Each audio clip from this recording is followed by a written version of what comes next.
All right, guys. Welcome back to another episode of The Gospel of Fire. And I am here with Andre Norman. What's up, man? How are you? I'm doing wonderful, brother. Thanks for having me. Thanks for coming on, man. Thanks for coming on. So I'm doing this new thing where, I hired a company and to reach out to people and kind of try to help me get like guests out of my genre, right? Because I can get guests in my genre, and you jumped on. So I guess my first question to you, man, is why do the podcast? What made you say yes? What made me say yes? My nephew is a UFC fighter. Who's your nephew? His name is Michael Rodriguez. Okay. UFC won in Korea in December. Okay. So my one nephew fights, one nephew trains, and I have like a really good friend named Chung Su, Antonio King. Had MMA been around when we were kids, he'd have been a world title holder. All right.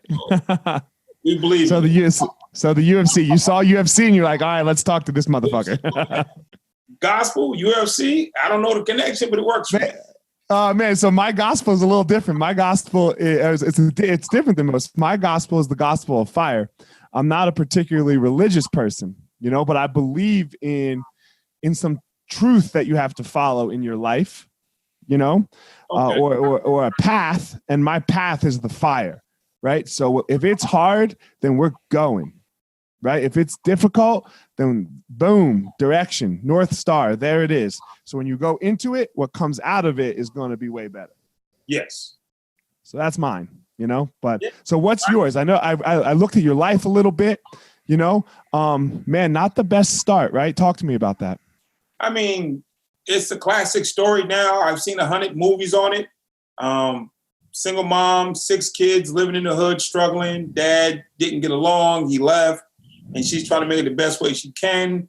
I'm one of the youngest, so I want things and I can't get them.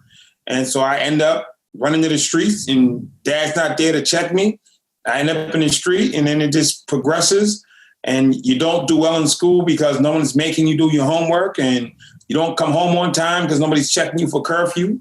Then you drift a little bit more, and you start realizing that you make your own rules, which is great, except for I'm 12. So the rules. Yeah. I like making my own rules now. That's for sure. It's my rules or no rules, but I wasn't making the wisest choices for the rules. How can you when you're 12? And then it just progressively got worse until I wound up in front of a judge, and the judge gave me a ton of time. He put me in a van and sent me in prison. And what got you that time? Armed home invasion, armed robbery, armed carjacking, armed assault with a shotgun. And I was a robber. I was a stick-up kid. And that was my thing. And when I got to prison, I was there for 6 years. In my first 6 years, I was convicted twice of attempted murder and shipped around the country to 9 different states. But I believe in prison, you were convicted again of attempted murder. Yes, twice. You said. Yeah, twice. And where are we now? Where was home, I guess, in all of this? Where's the hood? So I'm sorry? Massachusetts prison system. And they kicked me out after about 10 months. So Massachusetts sent me to Pennsylvania. Pennsylvania sent me to Oklahoma. Oklahoma sent me to Tennessee. Tennessee sent me to Alabama. Alabama sent me to New York. New York sent me to Indiana. Indiana, then I was on a tour. Indiana sent me to Atlanta. And Atlanta sent me back to Massachusetts. And that's where it ended. Is that where you stopped? That's when I woke up. Because everywhere I got off the bus, I was just hurting people. Right. What does woke up mean? I realized that fighting other prisoners and fighting the staff wasn't going to make my life better. I became what I call the king of nowhere. So I was the king of the penitentiary, 3rd ranking, but I was a king of nothing. Nobody cared that on a dirt road in the middle of no place, people locked up with me thought I was somebody special because I was more violent than them. And I just realized that it was like the Wizard of Oz. You run down this yellow brick road for so long, then you pull the curtain back, it's just a guy back there hitting swept levers. It's nothing. I'm like, what's this? They're like, this is what it is. This is what the kingship looks like. And it was like, this BS. So I was like, this ain't it. I got another plan. Go home and go to Harvard University, be successful. And nobody believed me. Everybody thought I went crazy when I said I wanted to go to Harvard. But hold on. I gotta stop you. Hold on. So you are in prison. I'm in solitary right? confinement. Just got convicted of 2 attempted murders. So come on, man. Like, what happened? Something had to happen. Like, you had what was the I don't know, what was the moment that you were like, yeah, this Harvard. This is the moment. I'm the number 3 guy in the state. What's that mean, number 3 guy? It's like you have the president, vice president, secretary of state, and okay. or whatever you want to call it. I'm like the number 3 guy in the state. So okay. I'm ranking. I'm a shot caller, for lack of a better term. And I had a chance to hurt some people, which would have propelled me to number 1. It's all about your record. I'm saying, so we can argue that this fight is better than that fighter, but it's who you beat. 100%. So I had a chance to put in some work that would have propelled me to number 1. And before I did it, God spoke to me. And me and God got in this big argument about life choices, doing the right thing. I told God, you've never been there for me. When my mother got beat to the floor, when kids threw rocks at me and called me names for being black, when we was on free lunch, home with dirty clothes, you never came. So this is my life. This is my world. I rule it here. Leave me alone. Go see them Christians crying out to you, because I ain't one of them. And me and God argued. At the end of the argument, he won. So I went back to my cell. I didn't hurt anybody. I tell people, if somebody wants you to argue with God, it's not a problem. But if they tell you they won the argument, watch out, because they're on heavy medication. Man, that's interesting, because I won't say that I don't. I mean, so I'm an anxiety sufferer.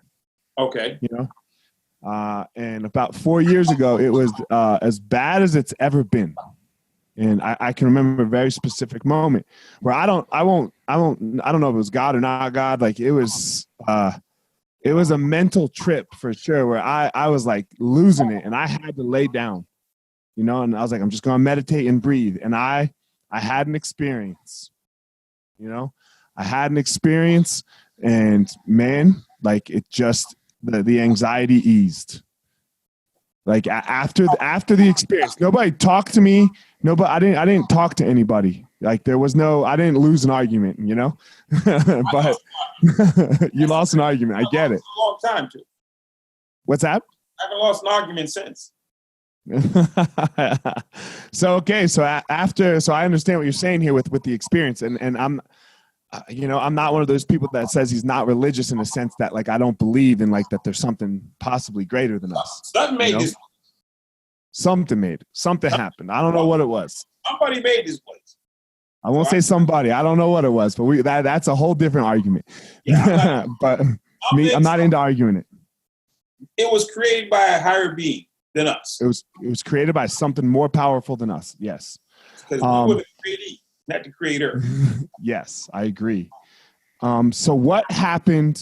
So man, you go back to your cell and you don't hurt these motherfuckers. And I realized, if I can't be crazy, there's no point being in jail. It doesn't go together. So I said, well, I'm going to go home. I want to be free. I want to go home. It was the first time in 6 years of being locked up, I said I want to be free. I never thought about going home. I thought about banging, being with the team, putting in work. This was my life. And I said, for the first time in 6 years, I want to be free. Then I looked around. The white guys, the black guys, the Spanish guys, the Asian guys, the guys in the church, the guys who played basketball, the guys who worked in the kitchen, the guys who went to church. I looked at every demographic. Not one demographic went home and didn't come back. I said, free's a trick. It doesn't work for anybody. So I don't want to be free. Because if I get free like everybody else I see, I'm coming back here. So I switched free for successful. I said, I want to be successful.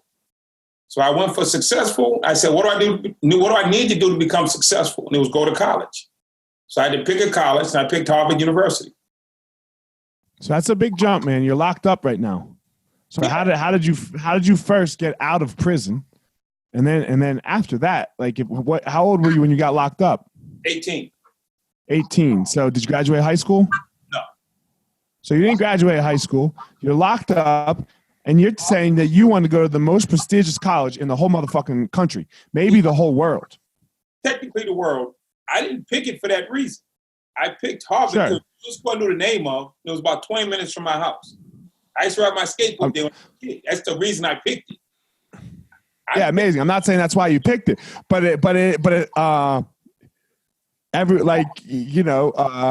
You said your cousin's in the UFC or your nephew? Yep. He's in it, like actually in the UFC, right?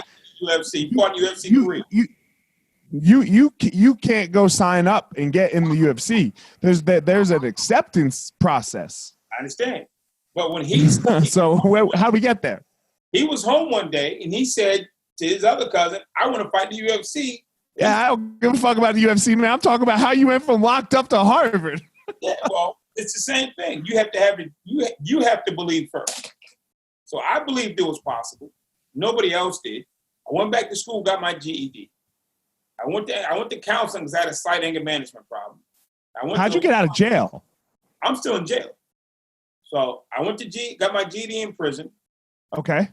I went to counseling in prison for anger management. Then I went to the law library in prison, taught myself the law. I reversed the case on appeal. And for the next 8 years, I worked on me, 20 hours a day. Books, studying, meditation, reading on everything. And finally, I got out. After 14, I got out on parole. I just started 90 minutes after I got out of prison, I did my first workshop with some little black kids in the hood. And I've been doing them straight through. But I just kept working. I'm networking, meeting people. Sometimes it's who you know, not what you know. So I ended up connecting to a guy who was working at Harvard. So he started taking me over there. And I just got into the network. My wife actually graduated from Harvard and she has a PhD from MIT. I'm like, I'm in the network. You just you're good now. Yeah. Like I said, so I'm in that space. I'm dating the Harvard girl. I'm hanging out with Harvard people and professors, and it is what it is. How did you not get frustrated, man? Fuck, bro. 6 years, man. 6 years you're in. You got 8 more to go. Like, there's a light at the end of the tunnel, but you can't see that shit, right? You're not even close to seeing it. It's not about seeing the end. It's seeing the step before you. As long as I can see the step before me, I got enough sense to keep going. I don't need to see the end step because I can't see that far. Nobody can. I just need to see the next step. And I know the direction. If I'm on the right street, pointed in the right direction, I'll make it to my destination. You might get there before me, but I ain't in a race with you. I'm in a race with me. I'm on the right street. I'm going in the right direction. That's all that matters. So during that 8 years, what were you reading? What were you learning? What like? I think it's James Allen. I read the Prince by Machiavelli, Soul on Ice, Elvis Cleaver, Malcolm X, Alex Haley, Makes Me Want to Holler, Nathan McCall. I mean, Epictetus was one of my favorite writers. Greek philosopher. I'm just reading anything that ain't nailed down. I'm saying I'm reading it all. Self-help books, AA, NA, big book, 12 steps. I don't use drugs, never did use drugs, but I'm studying them. And I just kept studying and reading and studying and reading. And I started taking anger management classes. So I'm leading all the cognitive thinking, cognitive reasoning, you know what I'm saying, pro-social behavior. CBT, cognitive behavioral therapy. Yeah. So I'm reading it all. I'm studying it all. I'm doing it all. And I'm just applying it all. And I just took the next step. And I had a few people challenge me along the way. There was time I'm going to programs every day. I used to be on the yard every day, running the work, handling the work on the yard. Look at this. People don't understand this part. If you're in a prison with 2,000 people, I'm just going to make 50% of them drug addicts. That's 1,000 people. A bag of heroin when I was there was $50. So that's $50,000 on the yard every day that you can make, that collectively is being made. You're throwing cocaine, you're throwing weed, you're throwing pills, you're throwing gambling, you're throwing extortion, you're throwing wine. There's hundreds of thousands of dollars moving in prisons every day. I never fought for a color. I fought for money. I'm down with my family, but our family was about getting money. We weren't, like, you have some gangs or teams that are about some other stuff. Our dudes are all affiliated based on getting money. So when I say gang, I'm not like in the traditional sense of some of the other cities. In Boston, we come from a neighborhood. And those neighborhood guys just rock together. So it was about getting money. And I walked away from that. Dudes started getting real money, buy house money, buy Cadillac money, buy Benz money. I walked away from that. And I started picking up books, studying, going to self-help groups. And they thought I went crazy. Here we are, 28 years later, I'm flying around the world I get paid wonderful for my time. The corrections department's hiring me to run them now. And my homies that didn't want to read are still there. The homies that didn't want to better themselves are still struggling. So that fake money ain't real money. They ain't gonna take you no place. So I let go of the fake money because you can't take your old life into your new life. So I let it all go. I focus and I believe. I said, I'm gonna bet on me. I'm just gonna bet on me. This is gonna pay off.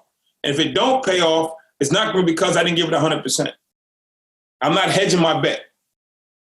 I'm not gonna give it 80% and hide 20 on the side. I want 100% all in. And when I came home, I was the greatest, best outreach worker they ever seen in their life. And it just progressed up to the point where I ended up getting a fellowship at Harvard Law School because of the work. Yeah. Fuck, man. It's cool. It's like, it's one thing to watch a movie about it, man. And I'm sure, like, you've told the story a million times, so it's probably not crazy to you. It's just your life. It's crazy. Right? If it wasn't my life, I'd be like, what? You were where? Right now, I run a maximum security prison wing in South Carolina. What do you mean you run it?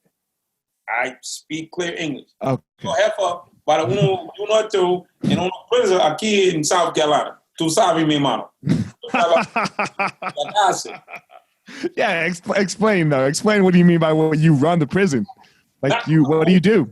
Because it's the haters right. You got to be semantics. Yeah, I get it. Last year, there was a riot in South Carolina prison system. Okay. 7 men killed, 17 wounded. They locked the entire prison system down. Everybody locked down. Nobody got arrested. Whoever did this is in their cell. 7 dead, 17 wounded. Everybody locked in their cells. 5 months later, one of the people from South Carolina saw me at a conference. And I'm talking about I used to be a third-ranking gang member, and I'm telling my story. She said, that was a great story, but is it true? And I'm like, yeah, it's true. I was a boss. I was a shot caller. She said, well, you come to South Carolina and call some shots because we got problems. I was like, we went back and worked it out. I got on a plane 2 weeks later, took 2 of the homies. We went to South Carolina, and for the first time in 5 months, these men were let out of their cells.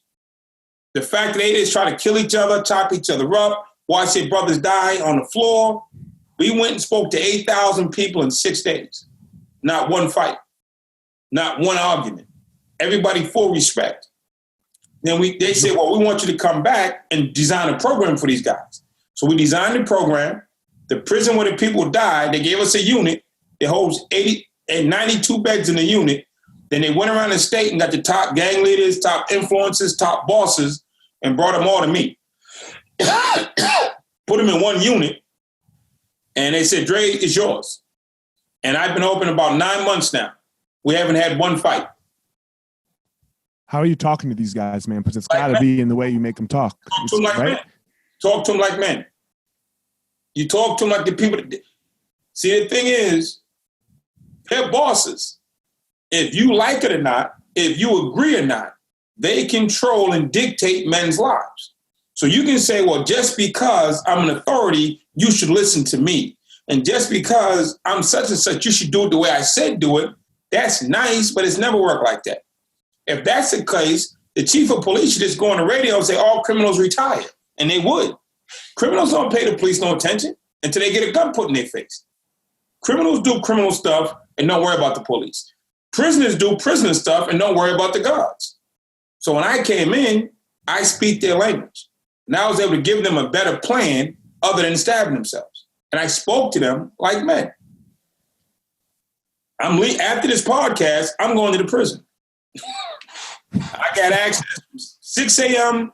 to 11 p.m. 7 days a week. I go in and we just sit up till 10, 11 o'clock at night just kicking it, talking. Building. How are they doing? 9 months, no fights. How's that? Not no killings, no staff assaults, no fights in 9 months, no weapons found in 9 months. They're doing excellent. They're doing perfect. What's the difference? So what's your message? The message got to be a message that what's your message you're giving these guys? The message is not that you can be Andre, because you can't, but you can be the best version of you. And right now, the narrative says you can't control yourself. The narrative says that you can't comport yourself. The narrative says you need a foot on your neck to get through the day. And we're going to show the system and society and the world that that's not true. We're going to show them that Andre wasn't an anomaly. Andre is just one of many. And when given the proper circumstances and environment, you know how to comport yourself and how to be. Like on our unit, lock-in times at 11 o'clock. 11 o'clock, everybody's supposed to lock in. My unit, at 10:50, they walk in their cells. They don't need a CO to come on the unit and yell, get in your cell. At 10:50, they all walk in on their own. When a guard comes on the unit at 11 o'clock, he doesn't see anything. Everybody's in their cell. Any other unit, at 11 o'clock is locked down, somebody's running to the shower, somebody's running to the microwave, I gotta make one more call, I gotta run and get this bag of rice. None of that shit on my unit. Because it's their unit. I gave them control and the respect that they deserve as grown men, and they maintain it. Well, you treat them like adults. You treat them like human beings, not like a prisoner. Adult male humans, yes, who are bosses. I recognize who they are. I used to be them. I recognize. You can't talk to a boss like he's a little kid just because you're an authority. And that's what usually happens. Well, since I'm the authority, I can talk to you and treat you any way you want. Yo, look, man, I get it, bro. I have this fucking Peloton downstairs, like, you know, that Peloton bike. Yeah. I can't handle some dude yelling at me like I'm a pussy. Like, I can't do it. I'm like, no, man, you're not gonna, like, it's through a screen. It's the same concept, right? I can't handle it. You're not gonna talk to me like if you were standing right here, you would fuck me up, right? Like, so you can't do that. Yeah, no. So, yo, bro, let's do this. See, but this is the thing. This is the thing I understand. There's three types of people. There's a person who runs it. That's 10%. There's a rank and file soldier. That's 60%. Then there's the victims, the guys who get beat up just for waking up. That's 30%. So if you give me one of each person in front of me, if you're a victim, you've been beat up, raped, and stomped and robbed every day in prison, I need to get you some counseling. If you're a soldier and you follow the orders of the bosses, you need to be given instruction on what to do. That is guys like you who are bosses. I don't need to tell you what to do. I just need to tell you what needs to be done, and you do it. So you have to speak to the person based on who they are. But if you can't delineate, the difference between the three is one size fits all, and you're going to miss every time. You're going to miss every time. Yeah. Fuck. That was ninja. How you separated that and understand. Did you just learn that through your own experience? I didn't get there by accident. So check this out. This is something I'm going to give you. I've never done this on any other interview. Watch this. You see that? I'm a professional breather. There's a lot of rookies out here that ain't breathing no more. I do this shit for a living. I'm a professional breather. It's my job to breathe. There's some people who wake up, don't even think about breathing. They just take it for granted. And then when it gets took from them, they don't know what happened. They don't know what happened.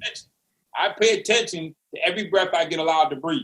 And I'll be damned if anybody take it from me. Ooh, homie, right? So it's something I think everyone's thinking about today, the day after Kobe, right?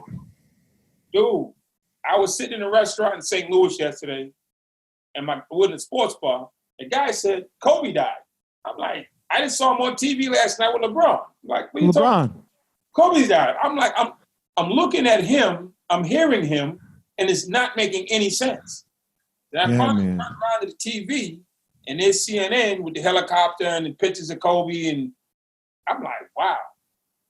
I was skiing with my family yesterday, you know, and we were on the mountain, and I had my cell phone in my pocket, and it's just going crazy, right? And normally somebody sent a funny meme to a group text, you know, or like I don't know, like I turned off all like the CNN and all the news apps. I can't get those notifications because Trump either did something great or did something terrible every fucking minute, right? So like I can't have them on my phone, right? So I don't like. So I was like, man, somebody must have sent something funny. I'm gonna look at it when I get down the mountain, and I look at it and I read it, and I'm like, no, like we just saw him yesterday. Him and LeBron. Right? Like this, right? This is a GOAT. This is a guy who's not supposed to be beatable. Yeah. He ain't breathing no more. Nobody wins with God. No, he's not breathing, right? No. It's like, I see it, you see it, and you say, wow, how do I outlive Kobe Bryant? He's invincible. How do me and you outlive Kobe Bryant? How does that work? Then I think, how does that work? Like as if, because what happens is we mentally make people bigger and better than us. He's a great man, great tragedy, but we in our mind say, well, since he can play basketball better than anybody else, he's invincible on and off the court. He's invincible. He's a great guy, I'm sure he was, but we do that. We say, like, LeBron's never supposed to die. Michael Jordan's never supposed to die. Muhammad Ali was never supposed to die because we put them in a pedestal in our mind that says they're never supposed to go. But every generation, Michael Jackson and Prince went. If Michael Jackson and Prince can go, all bets are off. I can't agree with you on the Michael Jackson thing. I ain't a Michael Jackson fan anymore. But Michael Jordan, I'll agree with you on. True. I didn't say give him a pass on everything. Yeah. I said if Mike can go, and Prince can go, and Ali can go, and Nelson can go, and Mother Teresa can go, I'm saying, and my grandmother could go, and your great grandmother went. It's just we don't like the fact that people go. We're not supposed to. I don't like the fact that he's gone, but it's like probably like 100,000 people died in the world yesterday, whatever the number. Yeah. That's every day. We just give special people special acknowledgement when they pass, and he earned including it. Ourselves. Yeah, he earned it. He earned it. All day, he earned that. He earned the right to be celebrated by the world, and not just. I cried. I had a little tear yesterday. I wasn't ready for it. Like my eyes got a little watery thinking about it. You know. I thought about it. I looked and I thought about it. Had I like drilled down and let myself go in the moment, I'd probably been there with you. Yeah, I wasn't ready for it because I was like watching it, and I don't know what got me. I can't even remember what got me, but something got me, and I was like, damn, man, you know. But I have this coin too in my car. I try to practice Stoicism, you know, which is more of a, you know what Stoicism is? No. Of course you do. Okay. All right. So Stoicism, it's like a belief system. You're not believing in anything in particular other than like a very specific, like some very specific principles. Like one of them is this principle of memento mori, which means you could leave life at any minute, at any moment. Great. So live life like you could leave it at any moment, you know, because you don't get more. It's the only, I like to say it's the only asset we can't buy more of. Money, fuck money. You can figure that shit out. If you want to figure that shit out, it's easy. It's not hard. What's that? Robbing a bank is not hard. Right. Sell drugs. You will have so much fucking money, you know, and fuck, but time. You can't get more. Can't get it. Biggest asset. So, you know, Kobe's ran out.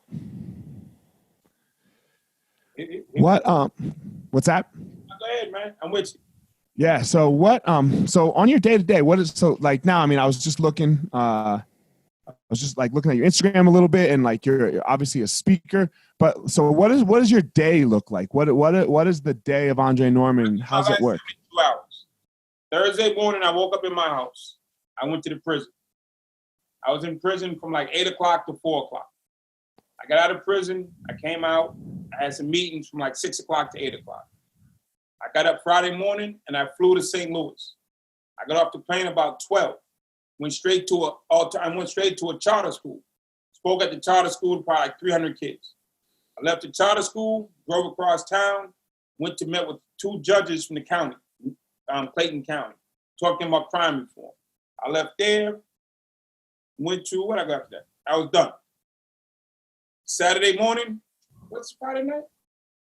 Saturday morning, I get up, I go to all black, it's a black men's march at Harris Stowe University. My buddy Michael Brown Sr. invited me, we get in the car, me and Mike go to that. When that was over, another friend of mine, his brother owns a restaurant. So me, Mike, and his wife go to the restaurant, went from all black rally to like an all white restaurant. And ladies singing like all white music, like some Broadway stuff. We leave that. Then Sunday wake up, I had breakfast with a friend. Then I had lunch with a friend. That's when we got the Kobe news. Then we went to a 99% white Catholic school, father-son dinner. And I was a keynote speaker for that. And I did that probably from like 4 o'clock. I talked to all the boys first, then the boys and their dads. When that was over, got up this morning at 5:30, flew to Atlanta, rented a car, drove to South Carolina. I've been at prison headquarters for like 2 hours talking. I'm on this podcast with you. I'm going to prison tonight, probably from like 6:30 to 11. I'll be back in prison tomorrow. That's what you do. That's 3 days. Yeah, that's what you do. That's so what is it like, do you have your own company? I mean, do you have people working with you like that set all this up? Like, how's that all work? It's my company. It's a nonprofit. It's my company. And I work with people. Depending, like at the prison, I have a lot of retired military guys, Marines, and Army that work with us. We have some ex-offenders, my homies that work with us. We got some guys who've never been to jail that work with us, some activists. I'm like, for 3 months, we brought Michael Brown from Ferguson down here. And he taught forgiveness for 3 months to the guys. His dad? Yeah, his dad, the father. Okay. He's my forgiveness coach. And what's that look like? What, like, so how do you, like, okay, I mean, that's, fuck, man, tough situation, right? Awful situation. Guys, how does he feel? He's hurt. At the end of the day, everything aside, his son is still dead. Yeah. His son is still gone. I don't care how many marches, how many records, how many fist pumps you throw in the air. His son is still gone. So he blames himself. He blames the cop. He blames society. I mean, it's just there's a lot of blame to go around. And he starts with himself first. So forgiveness for him was necessary to keep breathing because he was crushing himself. So he comes into the prison and he's like, listen, I'm working on forgiveness. And that's what he teaches. So that's why I bring him in. Can he forgive the cop? He's working on it. Yeah. It's a process. He's working on it. So, what do you think, man? So this is such a touchy subject, you know? I got rules for my kids. And rule number one, I talk about every podcast, is they have to do jiu-jitsu. And I think it will solve, for me, I think it can solve every problem or a lot of problems. And I think you can even solve this cops killing black kids problem. You know, I think you can help. I don't know if you know about me. So I'm African. I'm a African American Jew. So my dad's black, my mom's white, and my grandparents survived the Holocaust. So I grew up, you know, I grew up with a lot of this story, this narrative of, yo, you better be fucking careful. Right. Right? So you better be real careful. You know, you better be real careful, you know? I do think that part of the problem, especially with the police, is police don't have to be trained. Like, they just have this gun, you know? And now, like, and I understand that there's no reason to be scared of a black kid versus a white kid. But I mean, that's a bigger issue. But part of the issue is that they are, right? But let's just start at that issue, that they are afraid. Like this Darren was his name, right? I believe. Yeah. Darren was fucking scared, you know? And I won't say rightfully so, scared.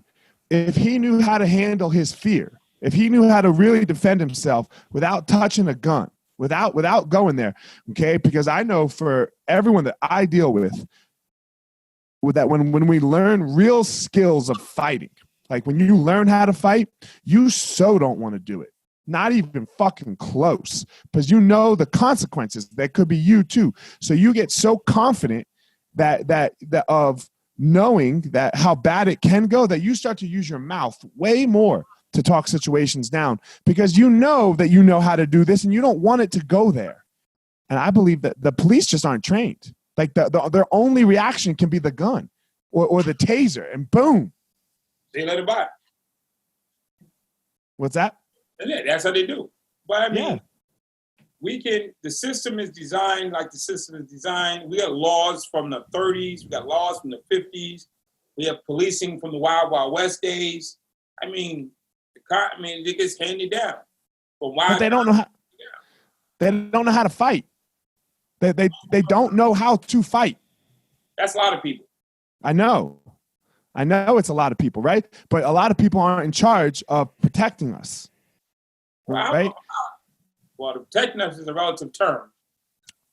No, but like, so they're police are hired. It is their job to keep law and order, right? Okay.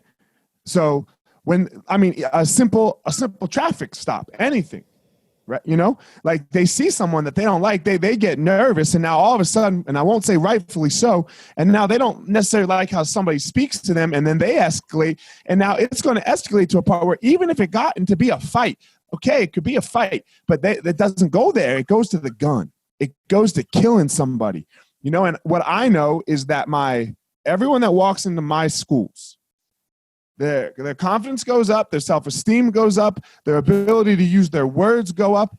The kids, man, we don't have bullies. We might have them come in. They might come in a bully, but they don't give me 6 months, give me a year. They don't stay a bully. You know, we have none. We don't receive one phone call of any of our children, and we have 1,000 kids between all of our schools. There isn't one phone call from a kid that's been in our schools that is still a bully. Doesn't happen. It's discipline. You don't need to bully anybody. No. You know, so I think the same thing with the police problem is, hey, let's teach you actually how to defend yourself, and then watch how much better it can all get. And now we can start to work on the fear part. Right now we can start to be like, okay, why are you afraid when you pulled over Philandro Castillo? Why the fuck are you afraid? You asked the man to get his license. Yeah. He went to get his license. How he did what you said. Some people. What were you scared of? Some people aren't scared. It's just a justification. So you think that was a justification? I mean, some people. I know. I go to corrections because I know law enforcement. Mm-hmm. There's some people who take the job because they want to fight. Hands down. I want to fight, and as a correctional officer, I get a chance to beat up on people, 8 against 1. And we call them cowboy cops, cowboy COs. We got a bunch of cowboys. They run around the prison. They sign up for the CERT team. They sign up for the MOVE team. They sign up for all the stuff where the drama's going to be because they want that adrenaline rush. That's what they want to do. 8 guys jump on a guy handcuffed and beat the shit out of him. That's their thing. And I would dare to say that there's some people who are on a police force in this country who don't like certain demographics, and you can do one or two things. You can find a way to escalate it or find a way to de-escalate it.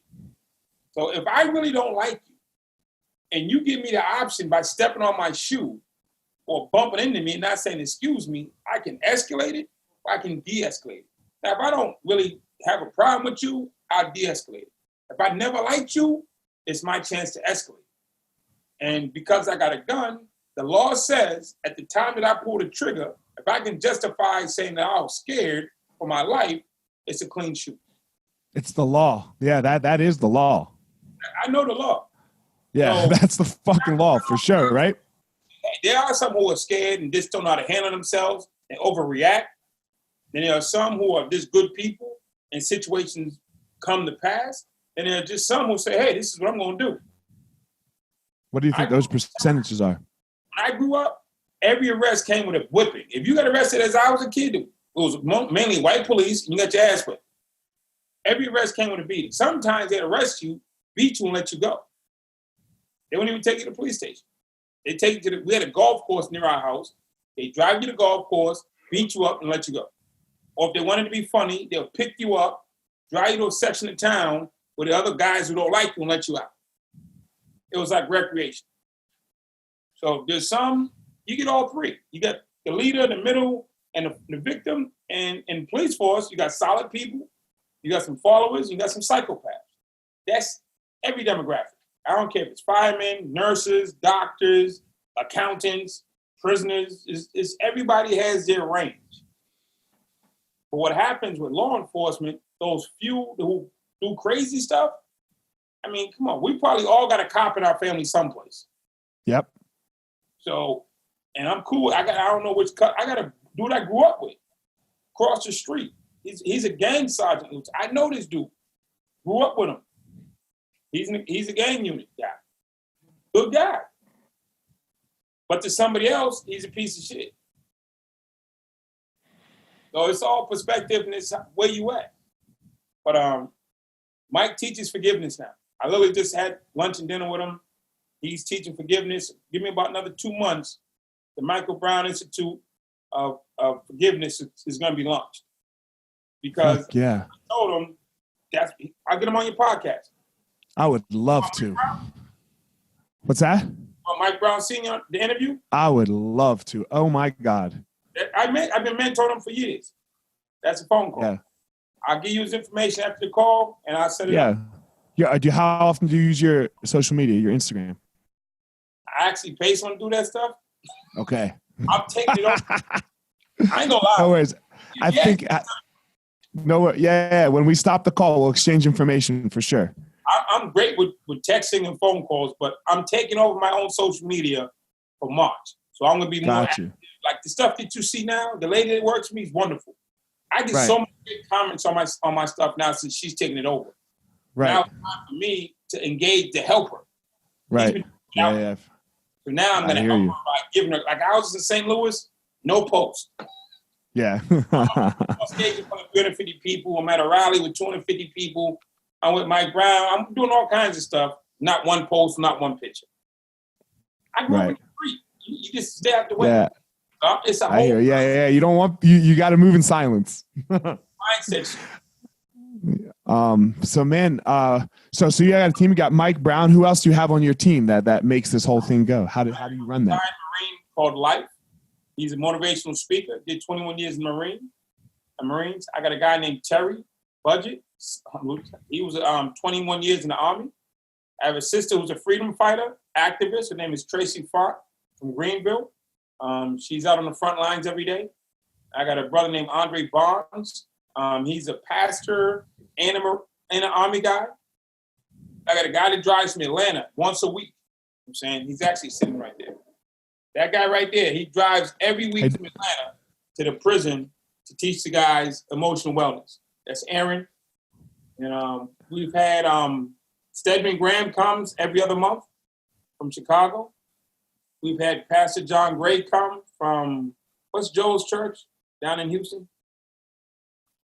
Lakewood. So let me talk to you about this emotional control because it's so important. And I read something, even though you didn't post it on your Instagram, she did. But hold on, let me read it. It was about your feelings, or your emotions. It was so good because I so agree with you. Hold on 1 second. She uses my stuff. She fix it. I got a whole 5 hard drives. She goes through and she picks my stuff. So it's not like she's writing it for me. I learned that feelings don't work. Yeah. Not negotiations. When do they? Yeah. Go ahead. When do you not negotiations? When you're negotiating for your life, feelings don't work. You want a real hardcore outcome. I'm saying, so feelings don't work. It's business. It's a business, not business in the sense of money. When you're in the street, it's not about emotions. Emotions get you killed. Penitentiary, not about emotions. Emotions get you killed. So feelings don't work. Now I'm talking about me and my son and wanting him to do better. Yeah, I can be emotional. My mom's sick. Yeah, I can be emotional. Kobe passed. I can think about being emotional. But when I go into this prison, I ain't crying for nothing to nobody. When I'm out in the street, when I'm in the street doing outreach on the street, whether it's LA, Chicago, wherever I'm on the block, I ain't out there crying. You can be standing next to me on the street, somebody blow your head off. I'm just going to keep moving because if you show fear, and passivity invites aggression. So you can't show fear. Even when you're in the ring, A guy might tag you real good. You can't let him know that he tagged you. That's like even when somebody smiles at him, like like when I used to hit someone and they'd smile at me, I'd be like, "Oh, that you didn't like that." Yeah. Right? Like you showed something, so therefore you noticed me. Right. Yeah. So my thing is, emotions don't work. Feelings don't work. I read one of my favorite books is this book called The Coddling of the American Mind by this guy named Jonathan Haidt. And it's all about our kids are, he doesn't say millennials. He talks about what he calls Generation Z. He calls it iGen, which is the generation that didn't grow up without the internet. So, 1995 and on. This is and so I'm with you. Hell yeah. What's that one? I think there's one there. The black and white one. The Seeds of Wealth. That's my son. Okay. That's his next book. How old's your son? He's 14. Connections. This is one of my guys on internet marketing. This is another one, internet marketing. This is one of the guys that works for, he did like 19, 20 years in South Carolina prisons. Now he works with us. His name is Lester Young. Okay. 5 years incarceration. What is life without, I'm saying, Dr. Steve Covey. That's a good one. And this guy actually wrote my book, John Venture. Okay. There's a company out of Texas, and this is about addiction. So I'm helping families with addictions. So I'm reading more about addiction so I can become more knowledgeable. But there's a company in Texas called Scribe. Oh, I wrote my book with him. Oh. Yeah. Yeah. Tucker Max. Yeah. I wrote my book with him. Yeah. I just got They used to be called Book in a Box, and now they're called Scribe. Somebody came on the Book in a Box joke and they switched up. Yeah. So anyway, the coddling of the American mind, like he's got these things he calls the 3 simple untruths that we are teaching our kids. And one of them, because you're talking about feelings and emotions, is always trust your feelings. Oh. And he's like, this is just complete bullshit. Huh. How many times I get nervous? I get nervous or apprehension. I can't trust that. I just know it's like, okay, crush that. Don't feel. You get nervous and you feed into your nerves, then that's bad. You can feel it. You can be aware. Hey, I'm nervous. I think that is okay to be aware of, but you can't you don't follow it. Oh, hell no. Can't follow it. Not even close. You follow that shit, you're going to, I know where it ended up. I know where I ended up. I didn't end up in prison. I ended up crying in my fucking bedroom, like at fucking 3:00 in the morning or down the hall because I couldn't sleep and because I was listening to my goddamn feelings all the time. Now I can pay attention. I can see them. I can be like, yo, I'm feeling this. I have to acknowledge them and then deal with them. But I'm not going to fucking listen to you. You can go fuck yourself. Yeah, all day. All day, right? You got work to do. How do you get people to understand that point? I example it. If you stand around me all day and you're just hanging out with me, the way I speak, I'm intentional, I'm direct. A lot of people like to talk in circles. I'm like, I didn't ask you that. Answer the question I asked you. And the other shit, save it. Tell that to somebody else. This is the question I asked you. Give me the answer to the question I asked you. Or you trying to tell me what to say? No, I'm telling you, give me the damn answer. I don't want the story. Say the story for your girlfriend. I'm saying, say the emotion for somebody else. Did you do X? Oh, well, no, I didn't ask you none of that. Give me the answer. So if you're talking to me on a routine basis, you're going to become intentional. You're going to become direct. You're going to take on some of my personality. And then the way I see the world, like the fact that I get up and go to a New Year's Eve, people at the club, popping bottles, flying around the world. I'm in prison with the guys. I'm like, I'm here, especially on the days, holidays, Memorial Days, because to show you people, we all love you, but not on Christmas. We all love you on New Year's Eve. We all love you, but not on Thanksgiving. I go in intentionally on those days to let you know, hey, I'm here for you. I'm saying, how does your family deal with that? I ain't got my family. How's your family deal with that? Like your wife's has to want you to be home on Christmas. I'm divorced and my ex-wife and son lives in London. Okay. So it makes it easy for that standpoint as far as being able to go in.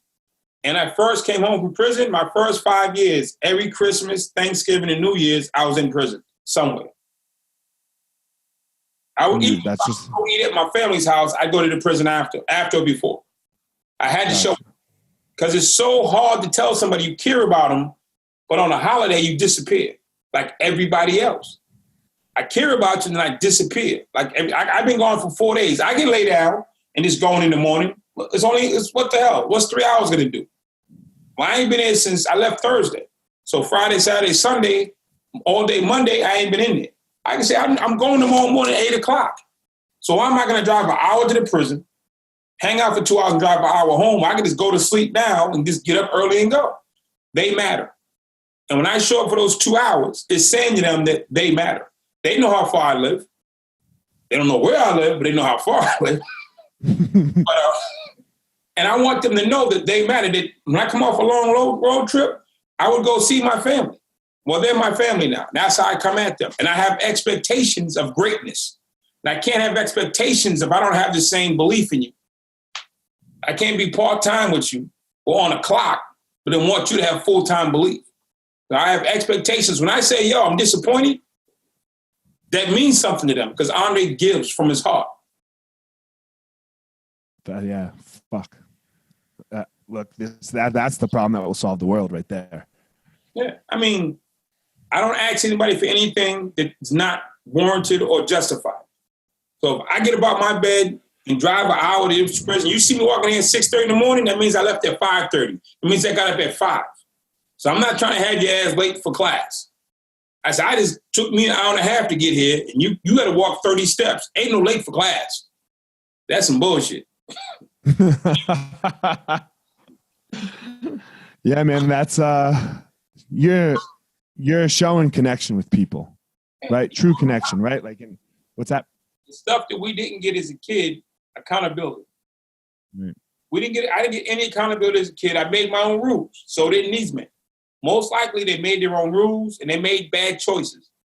So now they're grown up making bad choices. So I'm coming to say, listen, I'm not going to be dad, but I can be the accountability guy.